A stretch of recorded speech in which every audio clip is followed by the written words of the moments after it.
Ce qui n'était à l'origine qu'une stratégie pour placer un homme au pouvoir va devenir au cours des 50 années qui suivent un tout nouveau système de gouvernement.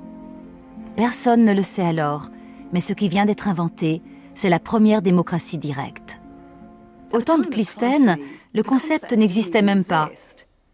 Le mot démocratie vient de démos, le peuple, et kratos, le pouvoir.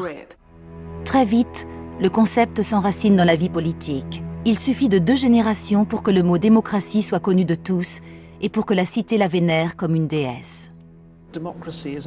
La démocratie est une fabuleuse surprise. Ils ne se sont pas contentés de remplacer un groupe de dirigeants par un autre, comme cela s'est passé pendant des millénaires en Orient. Ils se sont dit, essayons quelque chose d'inédit, gouvernons nous-mêmes. Dans un monde aux mains des rois et des cliques, les Athéniens se lancent, presque par accident, dans l'incroyable aventure d'un gouvernement direct par le peuple. Et ils vont transformer leur cité pour instaurer ce nouveau système. En face de l'acropole, les gens se rassemblent sur la colline de l'Apnyx. Tous les citoyens ont le droit de participer. Un vote à l'Assemblée fait autorité de loi. Le travail de l'Assemblée est coordonné, non pas par des politiciens de métier, mais par des citoyens ordinaires, tirés au sort pour un mandat d'1 mois. Ils siègent aux frais de l'État dans la salle circulaire de la Tolos. Dans le bâtiment contigu se trouve la chambre du conseil, où les 500 membres de la Boulée se réunissent tous les jours. Leur rôle consiste à préparer les projets de loi qui seront votés par l'Assemblée des citoyens sur l'Apnyx. Si nous prenions exemple aujourd'hui sur Athènes, nous aurions des ministres différents tous les mois, désignés par tirage au sort, et nous devrions tous siéger à tour de rôle à l'Assemblée. Les Athéniens n'élisent pas des hommes qui décideront à leur place. Ils gouvernent eux-mêmes et sont gouvernés tour à tour. Qu'y avait-il ici? Nous avons toutes les raisons de penser qu'il s'agissait d'un tribunal. Les archéologues ont découvert une preuve tangible du souci d'équité athénien en mettant au jour une urne de vote. Nous avons trouvé dans l'urne 7 disques de bronze comme ceux-ci. Il y a une inscription dessus. Vote public. Au tribunal, chaque juge recevait 2 jetons, l'un transpercé d'une tige creuse et l'autre d'une tige pleine. L'un permettait de voter la condamnation et l'autre, l'acquittement. Personne ne pouvait deviner quel jeton vous mettiez dans l'urne. Les jugements étaient rendus ainsi. Fabuleux. Tout avait été minutieusement pensé. C'était une façon de s'assurer que les jurés ne votaient pas sous la contrainte. Et tout pouvait être vérifié à tout moment. Le scrutin était anonyme. Les tribunaux jouaient un rôle crucial dans le fonctionnement de la démocratie. Les femmes n'avaient cependant pas le droit de vote. C'est vrai. Je m'en donne le droit aujourd'hui. Pour s'assurer d'une rigoureuse impartialité, les Athéniens ont fait preuve d'ingéniosité. Voici un clérothérion, une machine de tirage au sort. Les citoyens inscrivaient leur nom sur des plaquettes métalliques qu'ils inséraient ensuite dans ces fentes. Sur le côté, il y avait un tuyau en bois qui n'a pas survécu jusqu'à nous. On y glissait des billes en marbre noir et blanche. Selon la couleur de la bille qui tombait en face du nom des candidats, ils étaient retenus ou non ce jour-là.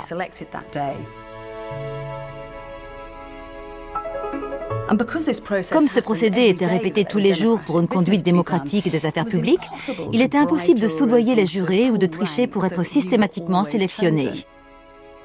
Cela nous montre l'importance de l'équité dans les débuts de la démocratie.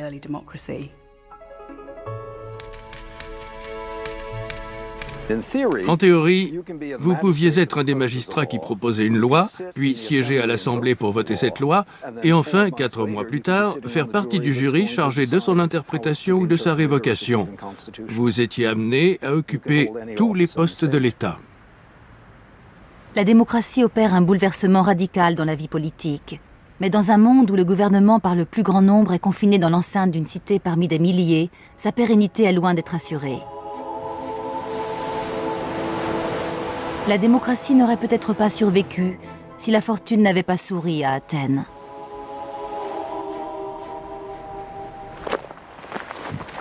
À la pointe de la péninsule athénienne se trouve le massif minier du Laurion, le cœur industriel d'Athènes. Les déchets des centaines de mines exploitées au fil des siècles et aujourd'hui désaffectées défigurent le paysage. Loin des circuits touristiques, le Laurion n'est pas sans intérêt historique, car l'âge d'or athénien est en fait bâti sur l'argent. Dès le début de l'âge de bronze, les hommes exploitent ces roches riches en dépôts minéraux. Mais c'est en 483 avant notre ère que les Athéniens découvrent un filon de plomb très riche en particules d'argent.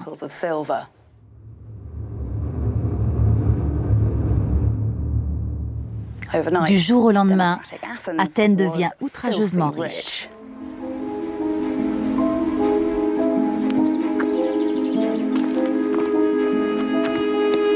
De récentes fouilles ont mis au jour un quartier d'habitation.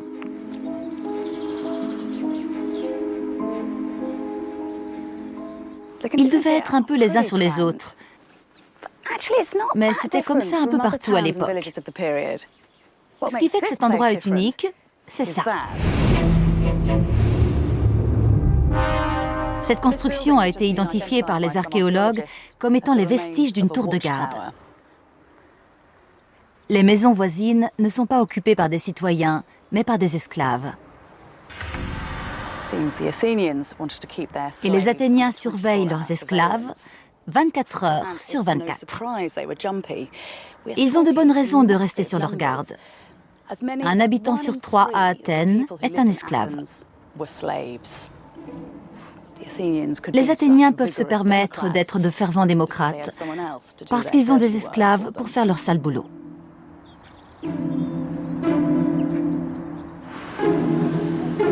Les Athéniens chérissent d'autant plus leur liberté qu'ils disposent de serviteurs qui ont perdu la leur.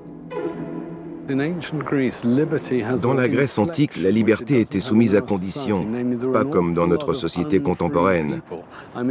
Il y avait un grand nombre d'individus non libres, les esclaves. Non loin d'ici se tenait un marché d'esclaves, au cœur même d'Athènes. Nous ne devons pas oublier l'envers de la démocratie naissante.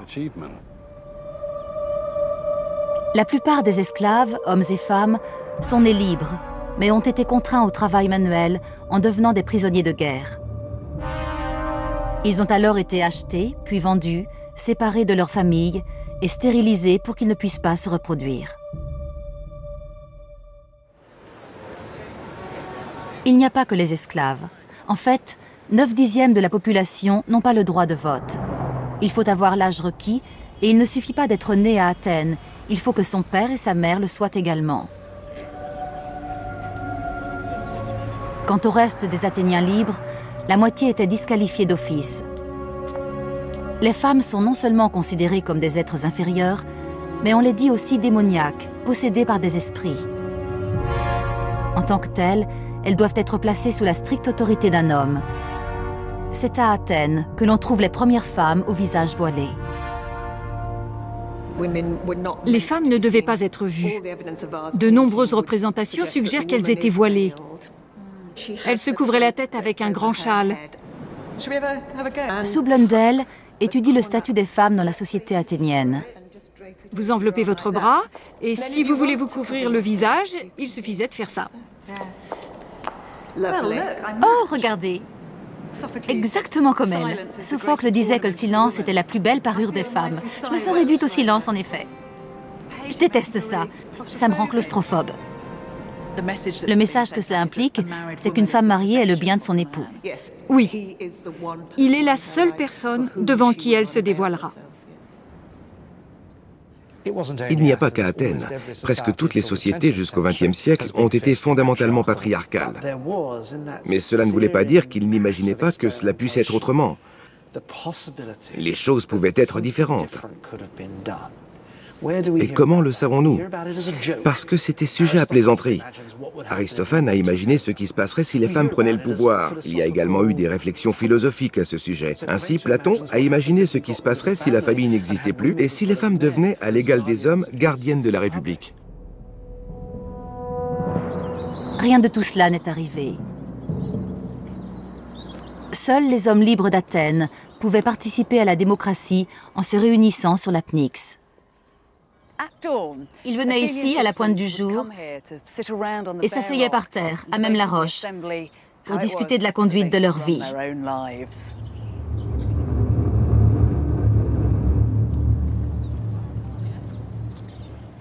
Nous allons faire l'expérience de la démocratie grecque. Qui vote pour? La raison d'être d'un homme ordinaire vivant à Athènes était d'ordre politique. Qui vote contre? C'est sans précédent dans toute l'histoire de l'humanité. La proposition est adoptée. Mogens Hansen est un spécialiste de renommée mondiale sur la démocratie athénienne et son fonctionnement. C'est ici que se réunissaient les citoyens pour voter les lois, les décrets et pour désigner les stratèges. Toutes les décisions étaient prises à main levée. Ainsi s'exprimait la voix du peuple. Selon les Athéniens, le nom de la Pnyx vient de pyknos, qui veut dire bondé, dense, compacte. La Pnyx s'étend sur 2400 mètres carrés. Si l'on part du principe qu'une personne assise occupe 40 cm², l'endroit peut accueillir 6000 citoyens. Les lois importantes doivent être approuvées par le vote de 6000 citoyens. Et c'est exactement le nombre de personnes qui peuvent tenir sur la Pnyx.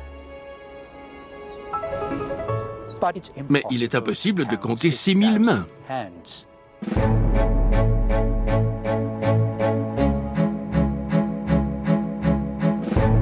Mogens s'est rendu dans un canton suisse où se sont déroulées des estimations de vote. J'ai pris des photos de l'Assemblée et j'en ai fait des agrandissements.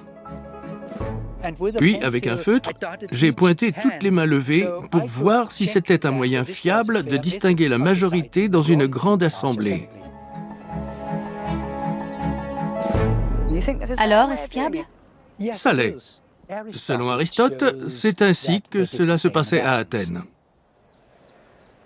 Imaginez un peu le vacarme qu'il devait y avoir. 6000 hommes assemblés ici.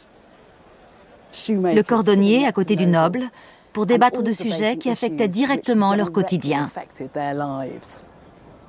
Les héros présidaient les séances et disposaient d'une force de police composée d'esclaves pour le maintien de l'ordre. On raconte que si la foule désapprouvait le discours d'un homme, elle le huait jusqu'à ce que ses clameurs remplissent le ciel.